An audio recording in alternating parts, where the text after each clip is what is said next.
Thanks to the war in Iran, the disruption to global oil production has reached historic levels. Prices have remained stubbornly high, and there are few signs they will bounce back anytime soon. Budgets everywhere are feeling the strain. First time such an alert has been issued for oil. With this, Industry Minister Kim Jong shares the government will secure additional crude oil and alternative liquid natural gas supplies to stabilize the real economy.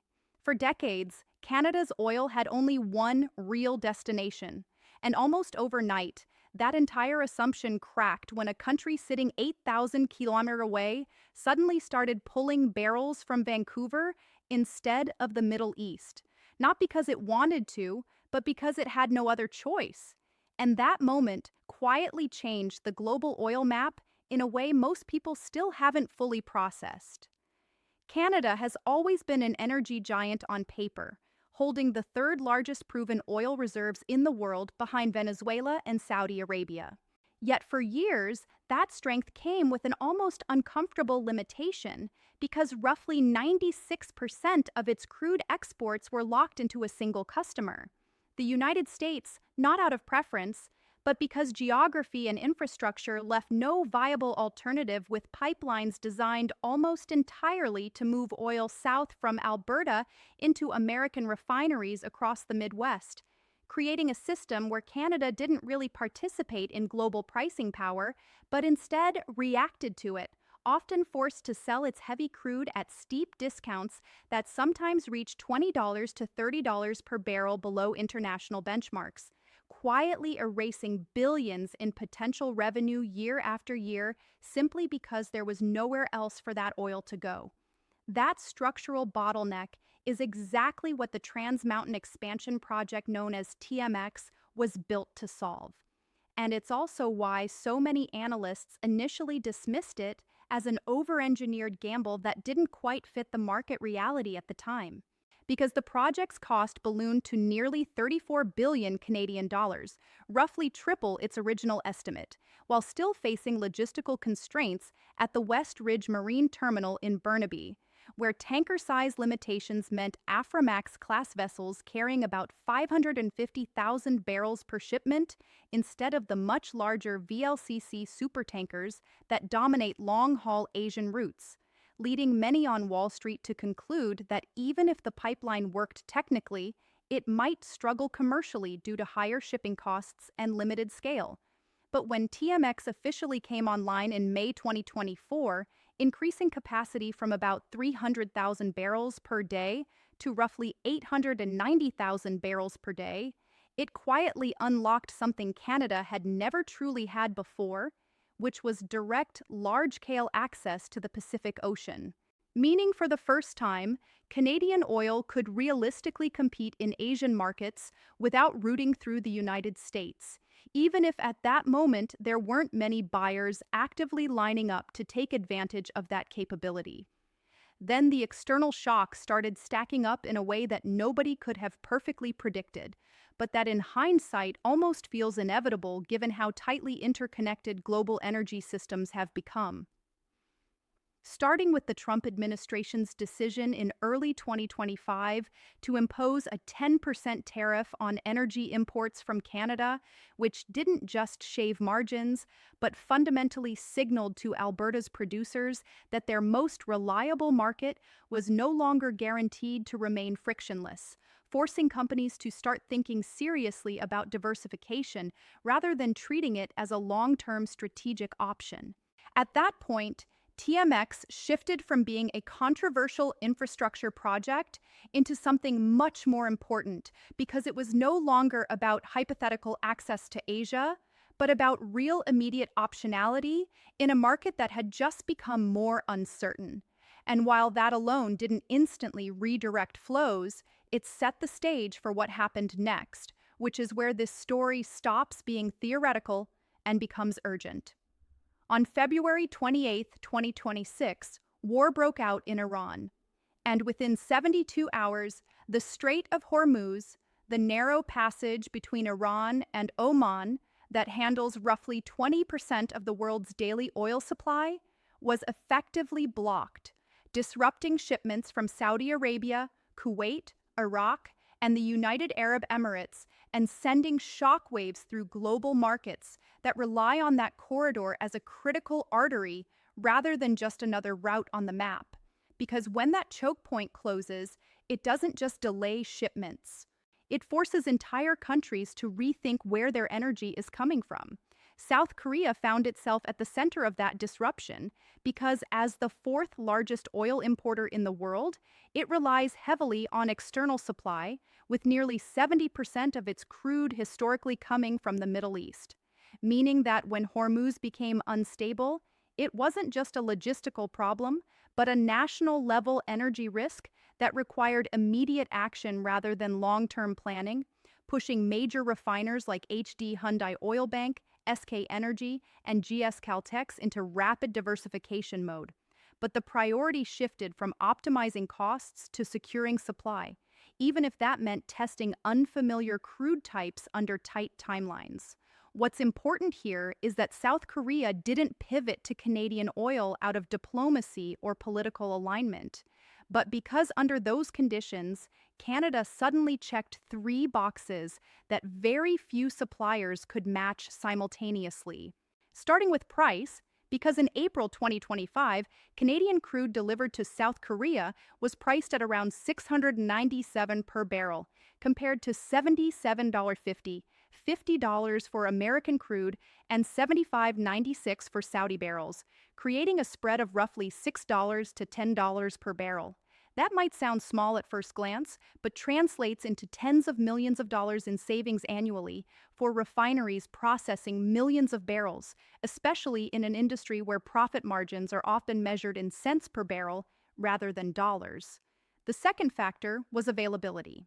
Because while other suppliers were dealing with geopolitical disruptions or logistical bottlenecks, Canada had barrels sitting ready at the Westridge terminal, with a fully operational pipeline feeding it, meaning buyers didn't have to wait for new infrastructure or complex negotiations.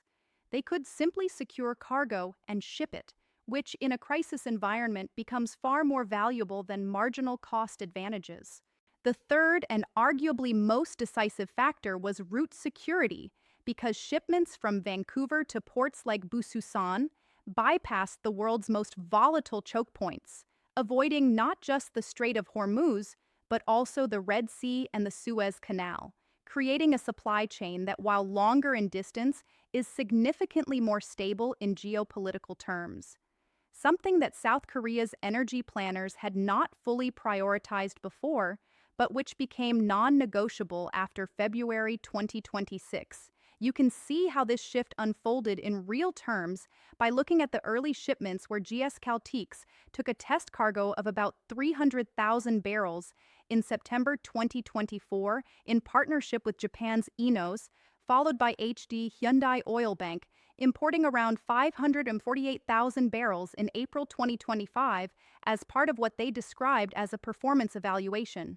While SK Energy moved into longer-term contract discussions, collectively pushing Canadian exports to South Korea from essentially zero to approximately 401 million Canadian dollars between May 2024 and September 2025.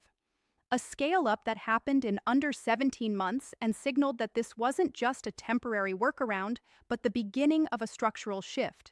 What makes this even more significant is the technical challenge involved, because Alberta crude is heavier and contains more impurities than the lighter grades typically sourced from the Middle East, requiring refiners to adjust their processing units, recalibrate systems, and accept a certain level of operational risk during the transition period, which is why those initial shipments were framed as tests rather than full commitments. Yet, the fact that results have been trending positive suggests that adaptation is not only possible, but increasingly viable. At the same time, this isn't a story limited to South Korea.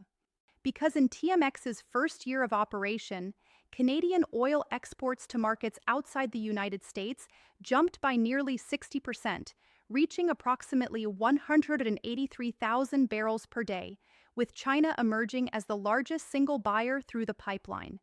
While countries like Japan, India, Brunei, and Taiwan also began taking deliveries, each shipment representing not just a commercial transaction, but a new data point that strengthens Canada's position in global energy negotiations.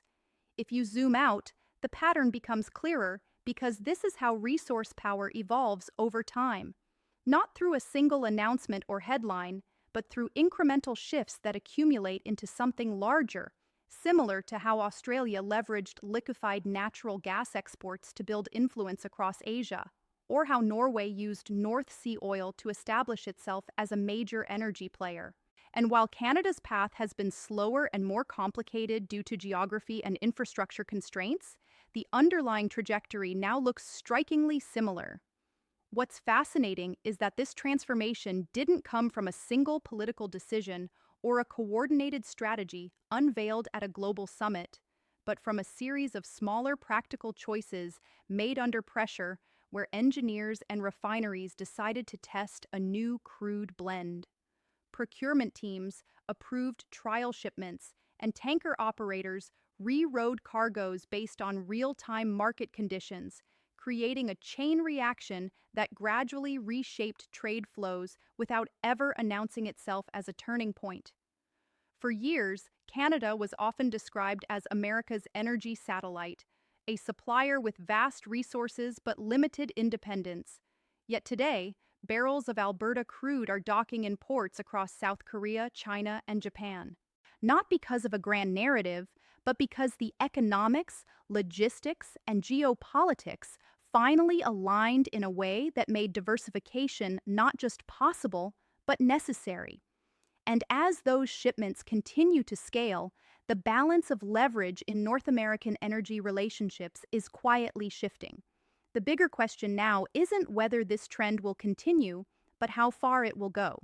Because if Asian buyers keep increasing their intake of Canadian oil while geopolitical risks in traditional supply routes remain elevated, we could be looking at a long-term realignment where Canada transitions from a regionally constrained exporter into a more globally integrated supplier, fundamentally altering how its resources are valued and how its energy strategy is shaped moving forward. And when you think about it, the most interesting part is that this entire shift started not with a declaration, but with a constraint being removed. Because once Canadian oil had a way to reach the Pacific at scale, it didn't need to wait for demand to appear. It just needed the right moment for the market to notice. And when that moment came, it moved faster than most people expected. If this gave you a new perspective on how global energy markets actually shift beneath the surface, it's worth asking where this goes next. Because will South Korea deepen its reliance on Canadian crude even after Middle Eastern routes stabilize? And could countries like India or Japan follow the same path at a larger scale? Or does this remain a strategic backup rather than a permanent pivot? And if Canada continues expanding its export capacity, how much of that 96% dependence on the United States could realistically disappear over the next decade? Moreover, in other news, a shift is quietly unfolding in North America's trade landscape that could end up being just as consequential as any pipeline or oil shipment. Because according to U.S. Trade Representative Jamieson Greer, tariffs are no longer a temporary negotiating tactic, but something Canada will have to accept as a permanent feature of doing business with the United States, even under a renewed Canada, U.S.-Mexico agreement, or CUSMA, which fundamentally challenges the idea of free trade that has defined economic relations across the continent since NAFTA first came into force in 1994. Speaking to CBC News on Capitol Hill just after Donald Trump's State of the Union address, Greer made it clear in unusually direct terms that Canada should not expect a tariff-free outcome in upcoming negotiations, explaining that when the United States strikes deals with other countries, it often retains the ability to impose tariffs, and that Canada would need to accept some level of higher tariff access if it wants to maintain preferential entry into the U.S. market, especially while opening up sensitive sectors like dairy and procurement, which have long been sticking points between the two countries. effectively signaling that the baseline assumption of zero tariff trade is no longer the starting point, but something that must now be negotiated and possibly conceded. That position marks one of the clearest indications yet that the Trump administration is not interested in simply renewing CUSMA in its current form, even though it was originally signed under Trump himself in 2018. Because from Washington's perspective, the deal did not go far enough in reshoring industrial production back into the United States, particularly in sectors like automotive manufacturing, steel, and aluminum, where supply chains have increasingly stretched across borders in ways that U.S. policymakers now see as a vulnerability rather than a strength, especially after years of geopolitical tension and economic disruption expose just how fragile globalized production networks can be. COSMA is formally up for review this year, and under its terms, all three member countries, the United States, Canada, and Mexico, must indicate by July 1st whether they want to extend the agreement, renegotiate it, or allow it to expire entirely, which creates a narrow but critical window for negotiations that have not even formally begun yet. Although Prime Minister Mark Carney's government has suggested talks could start within weeks, meaning that both sides are heading into discussions where expectations are already misaligned, with Canada traditionally advocating for open access, while the U.S. is explicitly pushing for stricter rules and built-in tariff mechanisms. Greer reinforced that direction by emphasizing that Washington wants better rules, stricter rules, particularly to prevent what it sees as loopholes in the current system where countries like China or Vietnam could route goods through Canada with minimal processing, what he described as a screwdriver operation, and then export those products into the United States duty-free, a practice the administration views as undermining domestic industry and effectively bypassing tariffs that would otherwise apply, which is why tightening rules of origin and enforcement mechanisms is likely to be a central demand in any renegotiated agreement. At the same time, Greer openly criticized Canada for what he described as a lack of cooperation on key U.S. demands, pointing to issues such as restrictions on American wine and spirits, limited access to Canadian dairy markets, and procurement policies that he argues disadvantage U.S. companies, as well as retaliatory measures Canada imposed in response to earlier tariffs, creating a situation where, from Washington's perspective, Canada has not fully reciprocated the openness it expects in a trade partner. A contrast he explicitly drew with Mexico, which he suggested has been more aligned with U.S. priorities under the current framework.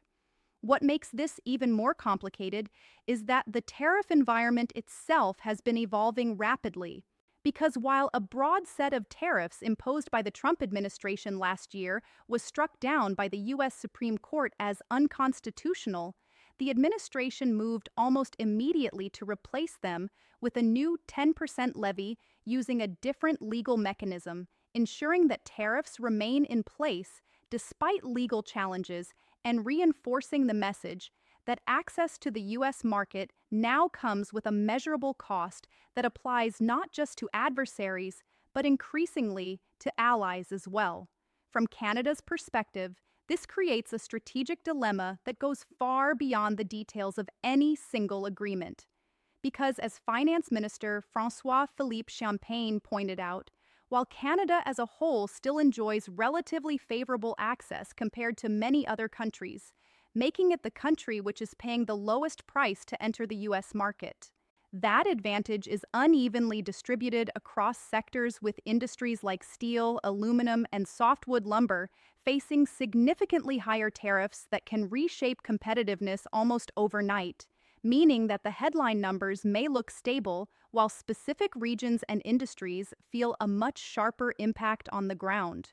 That's why Canadian officials are increasingly emphasizing the need for diversification, not just as a long-term economic strategy, but as an immediate response to a world where even the closest trading relationship is no longer guaranteed to remain frictionless, with Champagne noting that every country around the world now understands there's a price to enter the U.S. market, a statement that captures how fundamentally the global trade environment has shifted in just a few years, turning what used to be an exception into a new norm.